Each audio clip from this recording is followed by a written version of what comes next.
Hi, and welcome to Living Simply with Toni. As I continue to embrace this new journey and live a simple life, I found that sometimes in order to move forward, live in the present, and look to the future, you have to let go of some people, places, and things in your past. I like to give you 5 tips that I've used over the years in order to leave my past behind, focus on the present, and loosely look to my future. There's a quote that says, "When you focus on the past too much, it's like trying to drive a car and constantly looking in the rearview mirror." If you focus too much on the rearview mirror in your car and not pay attention to the windshield in front of you, you may miss what's right in front of you, or better yet, what lies ahead, and this may cause a collision in life. I've always been a visionary, a person who looks to the future and loves preparing for it. I can say this ideology has worked well for me throughout life, but what I've also realized is because I was always so focused on my future, and even on my past at times, that I missed the present moments in my life.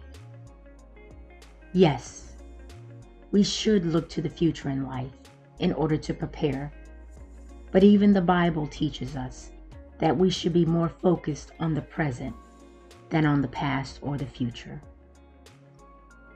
Matthew 6:26 says, "Look at the birds of the air, for they neither sow nor reap nor gather into barns, yet your heavenly Father feeds them. Are you not of more value than they?" So we must remember that God will take care of us just as He takes care of the birds and other creatures who don't store up or focus on their past or future. The second thing you can do in order to let go of the past and embrace the future is forgiving yourself for mistakes you've made in the past. We've all made mistakes in life, or done things we'd like to forget about.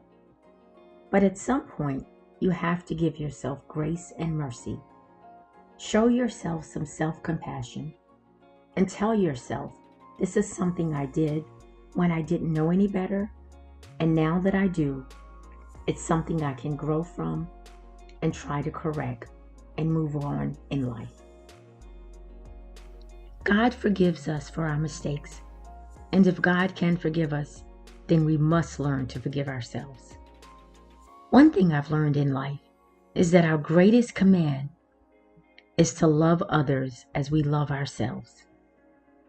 And if we can't love and forgive ourselves, then it is impossible for us to forgive and love others unconditionally. Because we will only love others to the extent that we forgive and love ourselves. Another practical step we can take in letting go of the past to embrace our present and future is to write a letter to the person who we're trying to forgive, or even to ourselves if we feel we need forgiveness for something in life. After writing the letter, then either burn it, tear it up, or let go of it in some eternal form.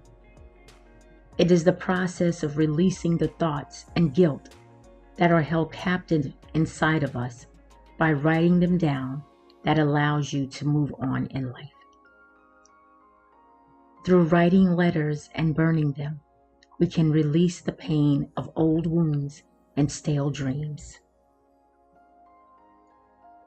Sometimes in life, in order to move forward, we have to release and let go of people, places, and things. And this is never an easy process, but it can be done. I consider myself to be a very blessed person with lots of beautiful relationships from family to friends and even acquaintances that I've seemed to meet along the way in life.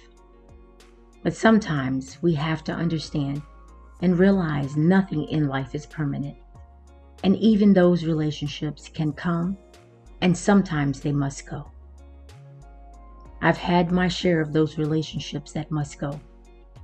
Some of them have been at my choosing, and some of them have been the other person falling away for whatever reason.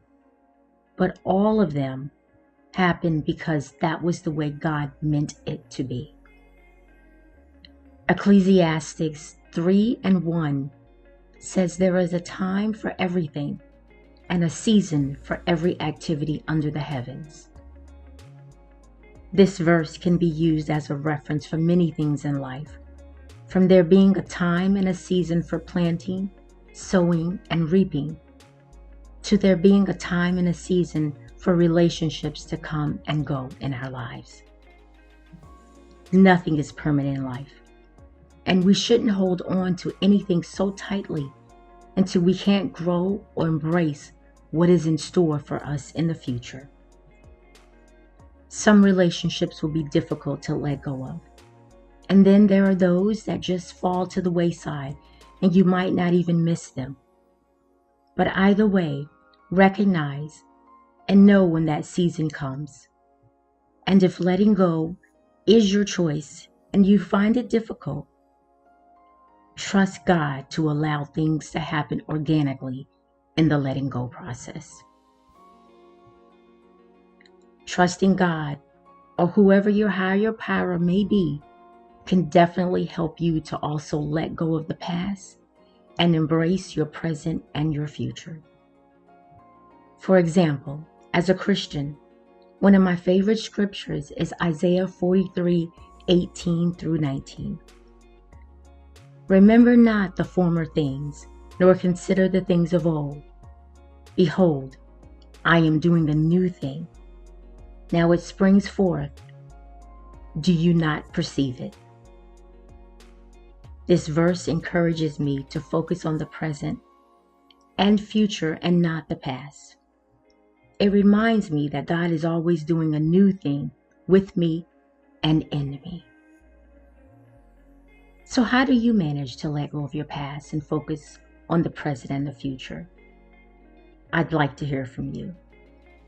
Please comment below with your tips, ideas, and advice. And while you're at it, please like and share my video with those in your circle of support in your life. Thanks for watching. Wishing you a beautiful day and an even more beautiful life.